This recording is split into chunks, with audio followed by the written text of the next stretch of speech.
Ready?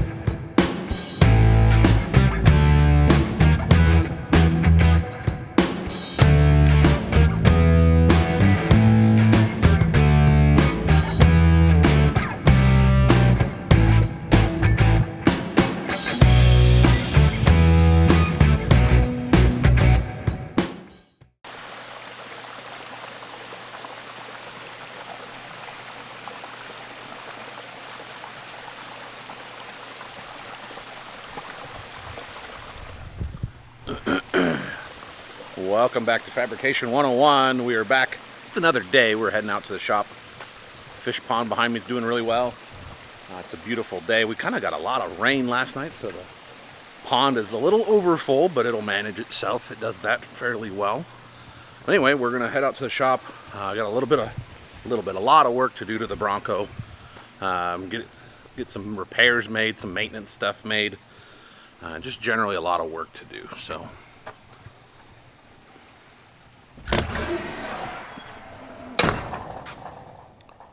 Whoa, that's weird. Something different. It's the same building, the same shop. Let's see. So, remember, it's not a very big shop. Same one. Something's not right. Something's weird. Let's go back and check this again.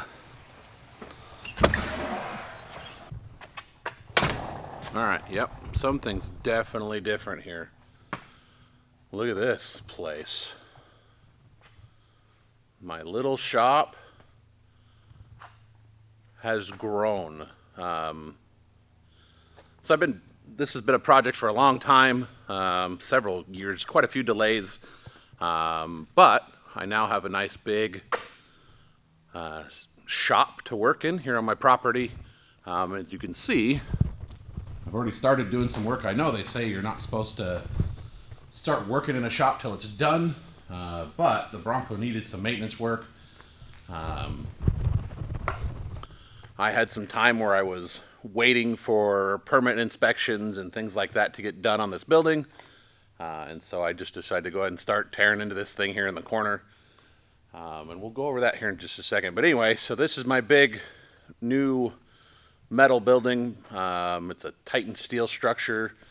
I picked it up secondhand, so I got a really good deal on it. It's way bigger than I need it to be, but I'm sure I'll find ways to fill up that space.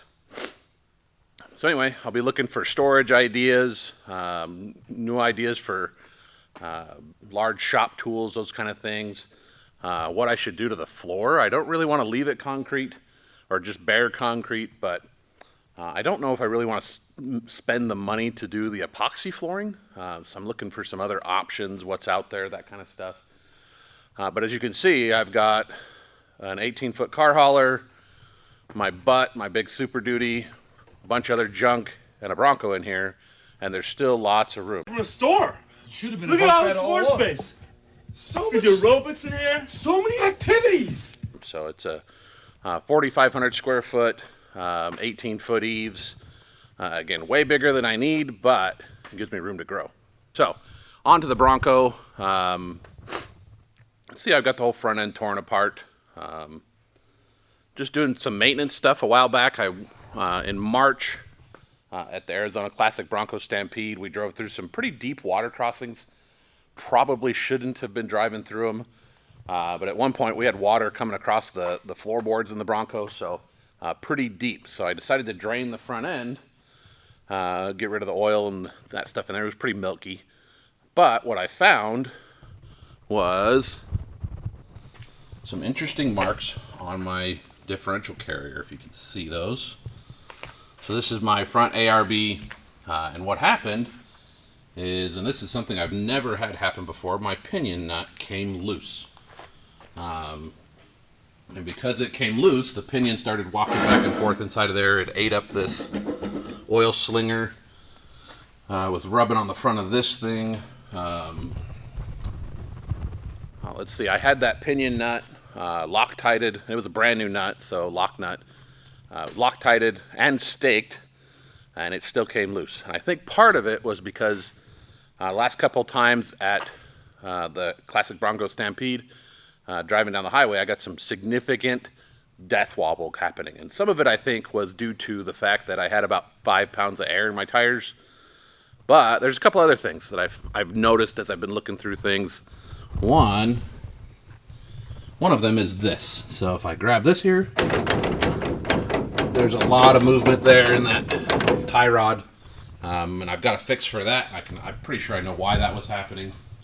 The other one is, if not quite as obvious, but if I come over here and look from this side, and you might be able to see it in there, my, let's see, what is it, caster angle is rolled backwards. Quite a bit. My pinion is pointed almost down right now, to the point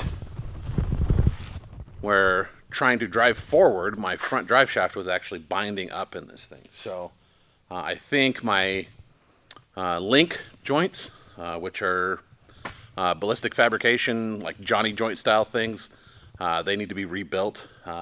They're pretty old when I used them on this. They were bought for another project a long time ago. And so that's another thing we'll get to. So while we're doing all this stuff, we got a bunch of bearings to repack and clean and re-grease, all that stuff. Put the front end back together, fix all those other issues. We're also going to be changing the gear ratio on this thing. I've wanted for a while to have a little bit more top end speed. Like I said, I was always hoping to build this thing for something like the Ultimate Adventure, where one of the requirements is you got to go 65 miles an hour. This thing will do 65, but it's bouncing off the rev limiter the whole time. These don't have rev limiters. The RPM spring in the fuel pump, it starts to defuel right actually just below 65. So I want to go a little bit higher road speed. I don't think it'll matter with the torque of this little engine. I think it'll manage those gears just fine. So we're going to be switching out our 513 gears for some 488 gears. So we'll quit talking and we'll get to work.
All right, we got our pinion bearing pressed onto our new pinion, new ring gear put on here. Usually I try to heat these with a torch a little bit, just makes them slide on really easy. I took this one and just set it in the sun since I don't have my torch out here just yet. It went on okay. They're torqued down to 110 foot-pounds, which took some finagling, a little bit of wrestling to get it done, but they're all torqued down. This one's set, so I'm hoping that the shims and everything for the pinion depth and all that stuff are going to be pretty close, because I'm going to have to put all this stuff in, take it in and out several times, and hopefully we'll get a good pattern going. So we'll move on to that next.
All right, well that's pretty lucky. It looks like I got a pretty decent pattern.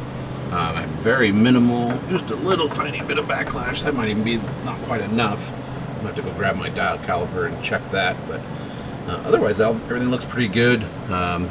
Unfortunately, it means everything's got to come back out so I can put a new seal in, the crush sleeve for the pinion, and tighten everything down for the final time. Hopefully this time for good. All right, I'm not sure where I left things off yesterday. It's a new day in the shop. Last night, things kind of struggled a little bit. Got the whole differential put back in. Went to check the air system and it was leaking. So I thought it was the bulkhead fitting. It was kind of a little mangled. So I robbed the bulkhead fitting out of another ARB that I have for another project. Put it all together, checked it again, and it's still leaking. So took the whole ARB back out, or the whole differential back out. Thought maybe the lip seals in this little guy were rolled or something, and what it turns out was this copper tube had cracked and was broken off, or not quite broken off completely, but I don't know if this fix will work. I went and was back in the other little garage, the previous shop, where some tools are still at, and I cleaned it out, re-soldered it. You can see I got a little hotter than I would have liked. Hopefully it's still good. If not, I can order this piece, but if I don't have to, I'd rather not. So we're gonna go ahead and get this all put back together. I was trying to blow through it. I don't think it's leaking, but the only way to know for sure will be to put everything back together and give it some air. So, all right, it's third time's the try, or third time's the trick, third time's the charm. That's the one. Third time's the charm. It took me 3 tries to do this, but in the end it was the solder. So I ended up going out and picking up some actual copper brazing rod and some flux, and it looks like it's gonna work. I don't know if you guys can see that, if it's gonna focus right there or not, but I think this is gonna work. I also went ahead and put a new piece of copper tube on there. The other one was getting kind of short and a little iffy every time I twisted it around to get it up through the hole in the housing. So we're gonna slap this thing in there. Hopefully it doesn't leak this time, and we can finish putting this front end back together. Now we've got that part taken care of, we can address one of the other issues I was running into with this front end, and that is this. So you can see if I get the focus. Oh, it's on manual focus now. Why is it not? There it goes. You can see how that moves. If I go over here, you can probably see it a little bit better. So anyway, when I put this together, I used some hardened spacers, and what's happening is they're collapsing. They're apparently not as hard as I was hoping they would be, but I got a nice solution. These are they call them safety washers. These are from Ballistic Fabrication. Basically, they're almost like a misalignment spacer, but a hardened washer that allows some misalignment.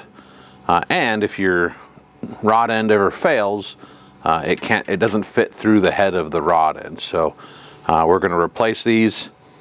Probably just do one here underneath because the washer, this one doesn't move. But up here, we'll put one on the bottom and one on the top. Give myself a little bit more movement with that drag link. So we'll get those swapped out real quick, and then we'll do the other side.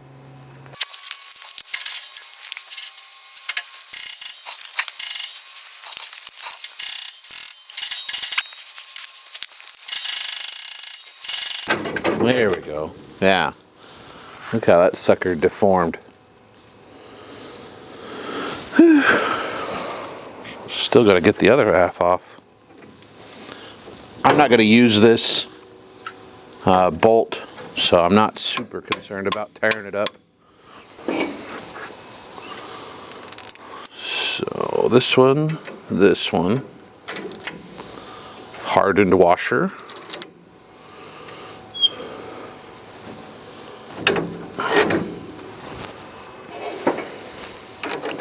Another hardened washer. Another washer there, and their nut. probably should replace these at some point. I've had them off and on enough that they're probably getting a little bit weaker.